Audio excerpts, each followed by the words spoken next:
Sige, sige. Nagsisiwa na imbita na naman.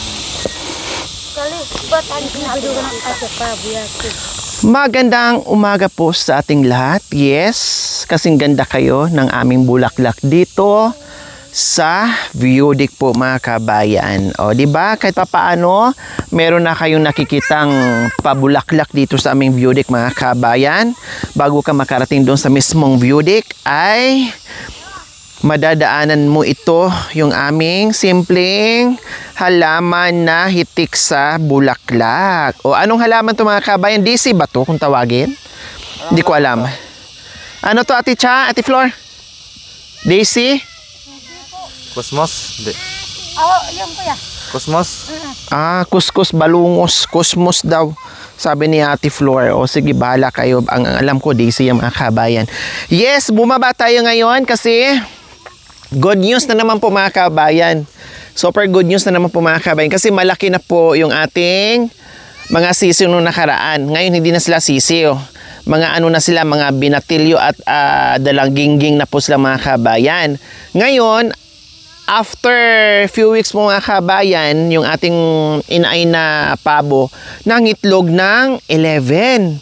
So ngayon po mga kabayan, ang nangyari sa 11, namisa na naman, 8 ang sisiw ngayon. Bagong sisiw, 8. Yung 3 hindi napisa mga kabayan, no? So, titinan natin ngayon, kasi sabi ko, naku, busy pa naman. Tamang-tama po mga kabayan, tapos na tayo sa kusina ni Nanay Miling or bahay ni Nanay Miling mga kabayan. Tapos na tayo.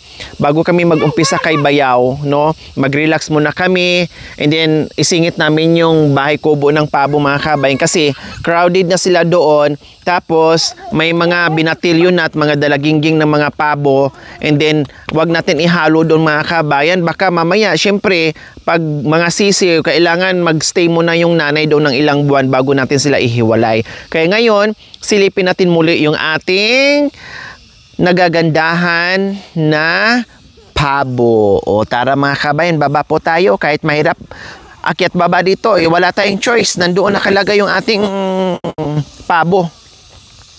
So syempre mga kabayan, pangkain namin, no, yung pabo pangkain natin. Pag dumami na yan, syempre kakainin natin. Hindi na tayo bibili ng pabo. Malaking karne, masarap na karne, mahal na karne. Ang gagawin natin mga kabayan, pag sobra na talagang dami, no, syempre hindi mo na ma-atat yan sa kakakain mga kabayan.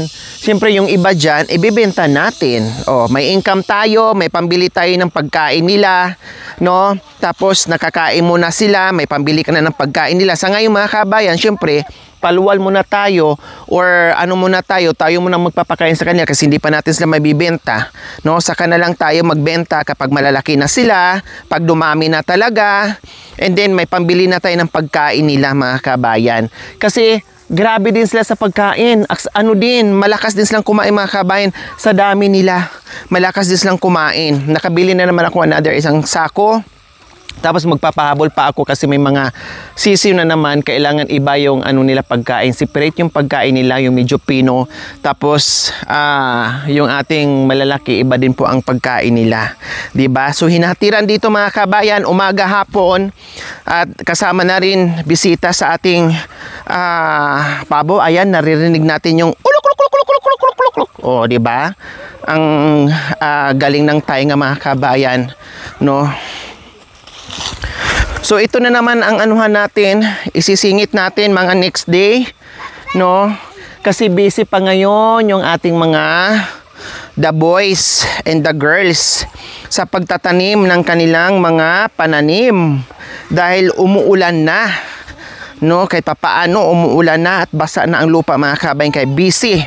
So after nila magtanim mga kabayan, isingit natin yan, mag-relax tayo. And then, may mga invitation tayo sa mga sponsors. And then, after nyan, meron pa kaming mission na pupuntahan. Abangan nyo po mga kabayan. Yun talaga, grabe. No, abangan nyo po yan. Kung anong gagawin namin. Napakahirap ito mga kabayan. Pero sa ngalan ng mission mga kabayan at pagmamahal, ay gagawin po natin alang-alang sa mga kabayan natin. Pero bago ang lahat, bago yan mangyari, mag-relax muna. And then, after, punta tayo doon. And then, after resume tayo sa bahay ni Bayaw mga kabayan. Kailangan muna namin mag-relax ng bongga. Kasi grabe po mga kabayan. Ay, kiniwi mga kabayan. Diyos ko, ang lambot ng lupa kasi slanting po mga kabayan. So ayan, papunta tayo ngayon sa Pabo. At ito na nga po mga kabayan, nakakatuwa. Kasi meron na tayo kaagad noong nakaraan, 10. So naglakihan na sila ngayon. And then another 8 na sisiw po mga kabayan na bago. O di ba? Ang bilis lang padamihin mga kabayan, parang kailan lang pero ang dami na nila. Nakakatuwa po mga kabayan mag-alaga. Kaya mag-extend kami dyan ng bahay kubo kasi para hindi sila magiging crowded. Palinis ko yan and then palagay ng ganyang kubo. Kahit ganyan ng kubo mga kabayan muna temporary kasi busy tayo. So ayan po mga kabayan, halip po kayo. Silipin natin yung bago nating sisiw. Uy, ayun, nag-ano sila tsa. Nagkumpulan sila doon sa nanay. Nilalamig siguro. Nasaan na yung mga sisiw natin na nandyan sa silong? Ay, ano ba yan? Ginawang aso? Halika dito nasaan na ba yung munga? Hindi, yung... So, ayan po mga kabayan. Ayan sa baba, yung ating mga malalaki na sila mga kabayan. O diba, sabi ko sa inyo, mga binatilyo na sila at saka mga binata na sila. O, diba, ang galing, diba? O, nandiyan sila sa baba mga kabayan. Ang lalaki na talaga nila, nakakatuwa na. Ang lalaki na talaga, no? Kita mo na Hala. Puntahan mo nga, Kalbo. Palabasin mo nga. Ha? Naninyabong? Kundi sabungin mo rin. Bakit di ka marunong? Pag tinuka ka, tukain mo din. Gumanti ka para malaman niya na hindi ka lang tao. Pwede ka rin maging pabo. Hali mo na kayo dito. Para matakot. Para hindi matakot. Baka akala nila pabo din kayo. Baka di mo ulit sila. Ate, nakabukas out dito. Ay, hala. Iano mo. Yan yung dinadaanan nila. Anuhin mo, Bo. Itulak mo sila dito, Bo. Huwag mo lang paluin, ha. Palabasin mo lang. So, ayan, yung nanay, yung tatay po mga kabayan. So, ayan po yung tatay. Oh. Bibili ako ng gulong mga kabayan or magdala ako ng gulong kasi marami naman sa bahay. Magdala ako ng gulong na luma, biakin, tapos lagyan ng pagkain at saka tubig. Kailang hindi ko pa madala-dala, minsan nakakalimutan. Minsan naman, ay maalala mo dito. Pag nakauwi ka na sa Pangasinan, hindi mo na maalala sa sobrang busy. Then hindi natin mabit-bit ngayon, syempre, kasi wala tayong pick up. O ayan sila una. Ay, Diyos ko, ang lalaki na talaga mga kabayan. Labas kayo, itulak mo dito, Ambo. Hindi ka dito, Gol. Pwede matakot na Gol. Dito ka lang. Huwag mong paluin. Ali. Kulok. Batog ito. Oh, yung mamaya. Hala, may sisiw na nakalabas? Ati ibon. Ibon, maliit. Oh. O baka lalabas dyan. Lagyan mo ng bato dyan tayo. Lalaki na. So ayan po mga kabayan. Oh, di ba? Ang lalaki na nila. Oh, di ba ang lalaki ng mga kabayan? 10 yan.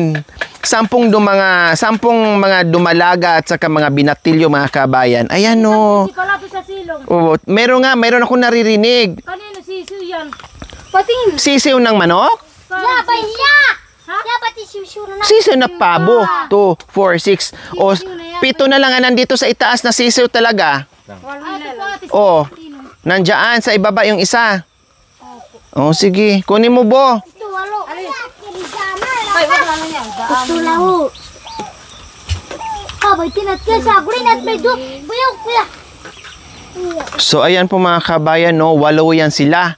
May isang nakababa. Kaya ito ang namin, isingit namin mga kabayan. Lagyan, ma-extend ng ganito din kalaki or mahaba mga kabayan.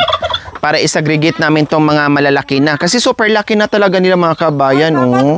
Diba? Oh, sino bang hindi matutuwa niyan? Super laki na talaga nila. Ang laking karne, malaki pa sa mga manok na native. Oh. Oh, grabe oh. Ang gaganda pa nila, oh. Oh, parang ang kikinis kumbaga. Siyempre, makinis ka na yung papakain. Oh, di ba? Oh.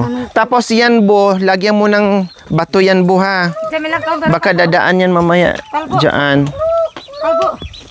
Dami kang badak. Hari, hati siw-siw. Hati siw-siw. Oh, kunin mo, Chalin. Nasaksak. Ay, taruh bisa.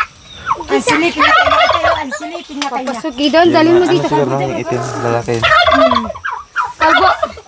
So iba-iba yung kulay ng mga kabayan. Siguro yung mga may mga dark spot po mga kabayan. Yan siguro yung mga lalaki. Tapos yung mga plain, yung mga babae mga kabayan. Hindi ko kabisado kung paano. Sa liig. Siguro kung makapako, kung may Yung itlog, Yung sa liig. ay ano yan, lalaki. Or doon pala tandaan dito sa liig nila mga kabayan. Ayun o, yung isa o lumitaw na yung liig niya na kulay pula. Ayun o. Ito, plain. O yung may mga batik-batik nga. Yan ang ano, yan ang lalaki. Ayan o, may sisiw. Tay, kunin mo tay. Ay, Kunin mo. Pasok sa loob ah. Pasok ka dito. Oh. Ma. Oh, sabi mo. Ito bo, kunin mo bo. Bo. Sa likod bo, dito bo. Bisa bung nabi. Hindi ka sabungin yan, takot niyan. Bunyi bumi. Oh, takot yan. Oh, tinan mo, papasok na yan doon, oh. Oh, oh, Huwag mo patungan yan. oh. Tay. Wala na basta. Ah. Pus. Ang laki talaga nila mga kabayan, nakakatuwa talaga, no. Kasi kung mabakuran din natin yung palibot dito mga kabayan, ay makaano na sila, makalakad-lakad na sila ng malawak, no. Malawak na yung lalakaran nila. Hindi kasi pwede pakawalan. Ngayon kasi hindi pwede mapakawalan mga kabayan kasi maraming tanim. Tapos isa pa, baka mamaya lalos lang maahas. Oh, ayan na. Dali, Bol, nandito bo. Ay, dali. Buyong mila. Igar pa. Ayun na, oh. Aganak tayo. Dali. Malaki. Buti nga hindi na inaaway eh. No? Buti hindi na inaano yung mga maliliit. Bababa itong mga malalaki. Sawa na. Ha? Aral na kalbo. Pumasok na naman. Pumasok na naman. Si Joel na maganda doon. Hayaan mo na lang, Cha. Pag hindi kaya, si Kuya Joey na lang yan. Ay, huwag ka rin. After a month na naman po mga kabayan, no? Mangitlog na naman itong ano, after a month. Mangitlog na naman tong inahin. Aray ka. Thomas, pas. Aray. Aray, ano? Ima. Sita. Ilan to ere? Hoy! Hoy! Oh, ya baru kuya baka. Isa. Ay! Huwag gawain para di mana. Aray, awayan. Hawakan lang. Awayan. Talon nibi. Talon nibi. Hawakan lang yan. Ay, manuktok. Sana ano. Huwag gawain. Okay na nga, Bo. Ano duman?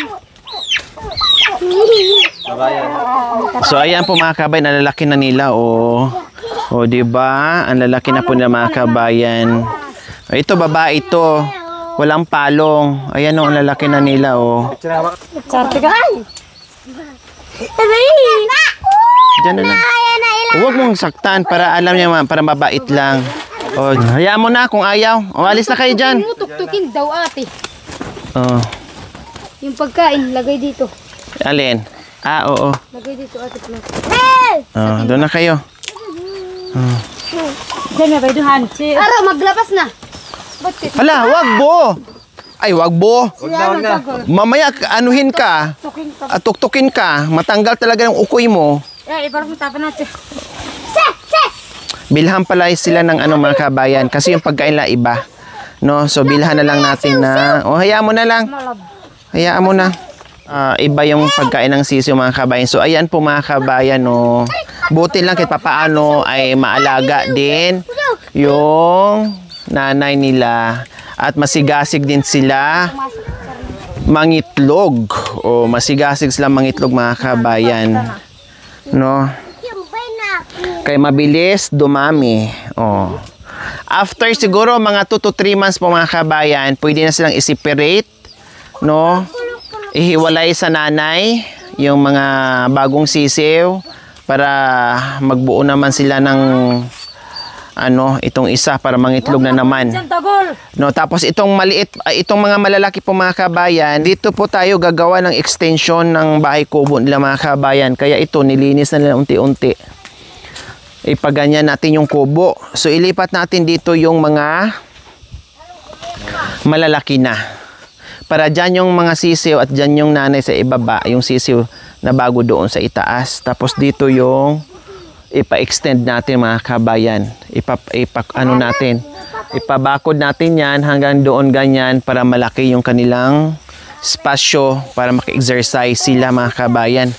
So yun yung gagawin natin para lalos lang tataba at lalos lang mabilis lumaki. Kasi ngayon nga kahit ganyan mga kabayan pero ang bilis lang lumaki. Kasi kung ganyan na kalaki mga kabayan, katulad ng tatay nila, kung ganyan na sila kalaki, crowded na sila, siksikan na talaga sila as in. No, mag-uuntugan, hindi na sila makakilos dyan. Dahil, siyempre, malalaki na sila. So, kailangan natin mag-extend. So, yun po yung gagawin natin. Doon. Hayaan mo na. Hayaan mo na, baka mahilo pa siya. Amada ko pa, bini. Ayun na. Asaya. Hindi naman na kapasok yung kamay mo. Kabay maging baro. Wala mo na kasi. So meron din po sila ditong solar light mga kabayan na ayan no. Meron din po silang ilaw dito sa gabi. Sakto na!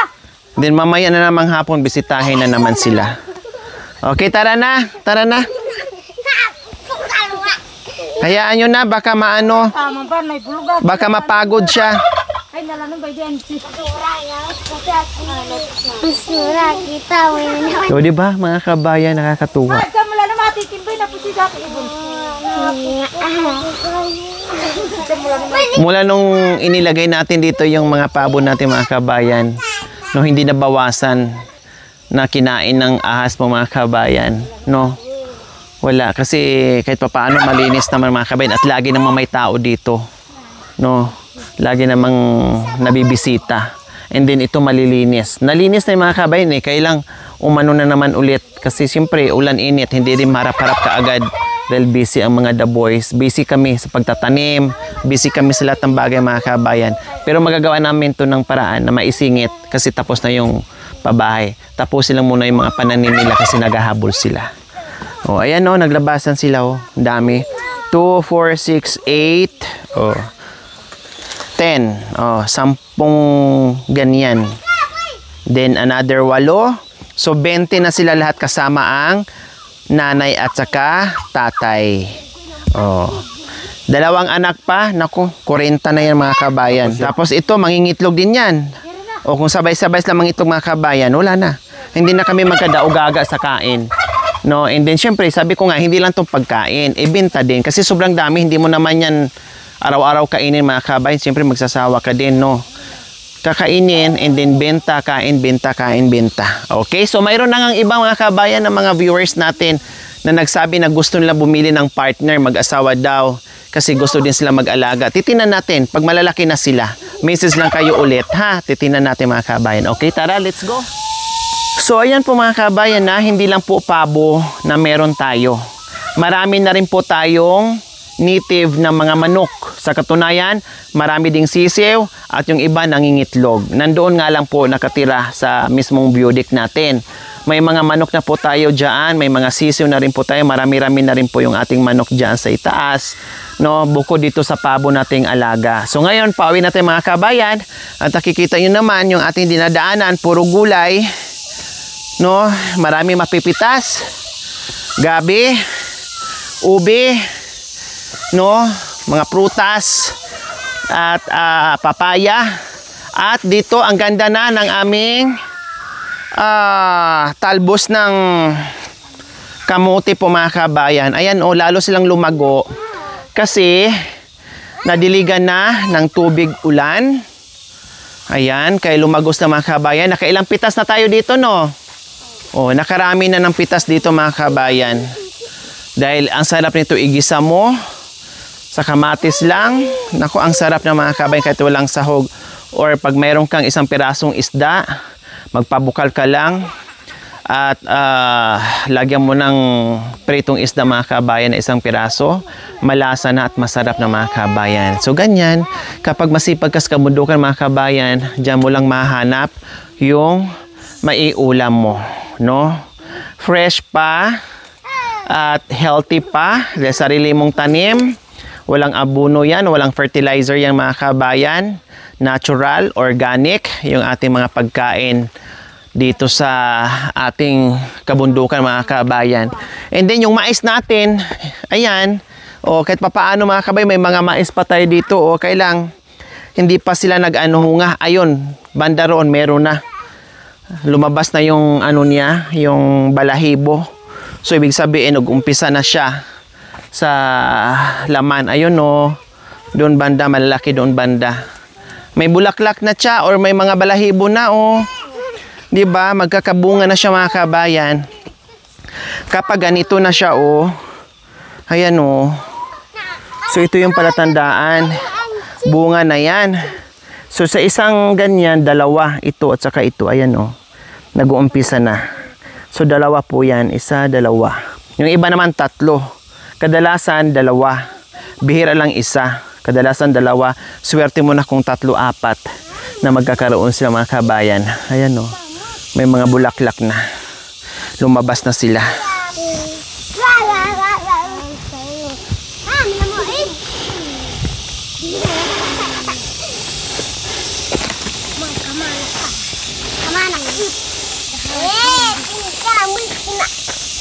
Malaki.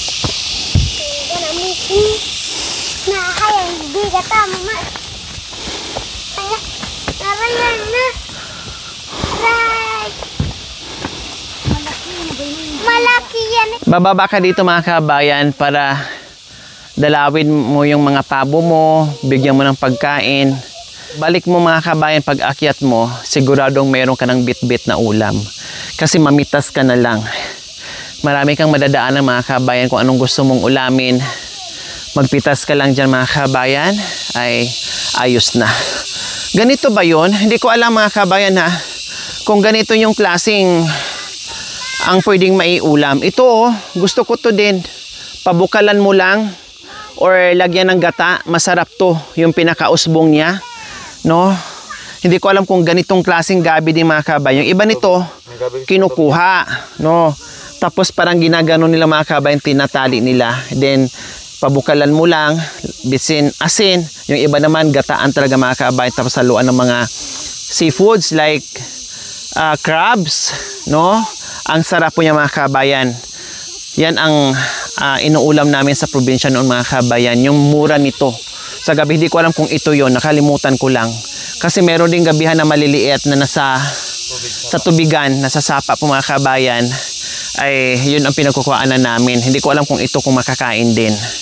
Yung dahon nito, yung pinakausbong niya, yung mura. Masarap po yan. Try nyo po, gataan nyo, haluan nyo ng crabs or shrimp. Or baboy, pwede rin. Or kahit wala, basta gataan nyo lang or pabukalan. Tindimplahan nyo, ang sarap-sarap. Ganito ba yon? Nakakain ba yung ano nito? Di ba yung itong pinakausbong niya? Yung hindi pa bumuka, no? O, di ba? Anong tawag dito? Galyang po ate. Galyang, yung ano, Kami kasi udlot. gabi din sa sapa. Ito oh, yung ganito po mga kabayan oh, ito. Ito mismo. Tinatanggal namin yan, tapos iganyan, parang itali. Tapos bawkalan mo, ang sarap.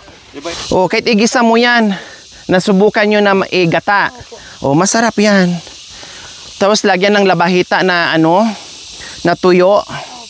Pero itong labahita na tuyo, mga kabayan, hugasan mo lang yung labahita kasi minsan maalat. No, maalat talaga, hugasan mo lang para maibsan yung alat mga kabayan. Isahog mo dyan sa ginataan nito, usbong ng galyang or gabi. Ang sarap, promise. Try nyo po. Ito nga din ate, ginagawa namin. Prito lang ate. Oh, masarap din, prito. Ito pa ate oh. Yung ganito niya. Oh. Yung mismong ano, tangkay. Oo, pwede. Tsaka ito naman sa amin din, ginugulay din. Ito. Natarin nila kalya. Ha? Tanggalan ng talim. Tanggalan ng mga ngipin. Masarap yan. Minsan naman, pangtanggal ng talim, ganun lang oh. Gano'n. Hagurin ng ano, hagurin sa ngipin para matanggal yung talim. Nanulo nga sa ano yan, kuya eh. Kapag sakit po dito, ate. Parang ano, tinatawag na ano, ate, bayag. Mabasag yan na ido. Dito, ate, na parang mabasag yung ulo mo, ate. Itatali mo lang yan, ate. Kahit may tinik? Oo, po yun, makakatanggal ate. Oo.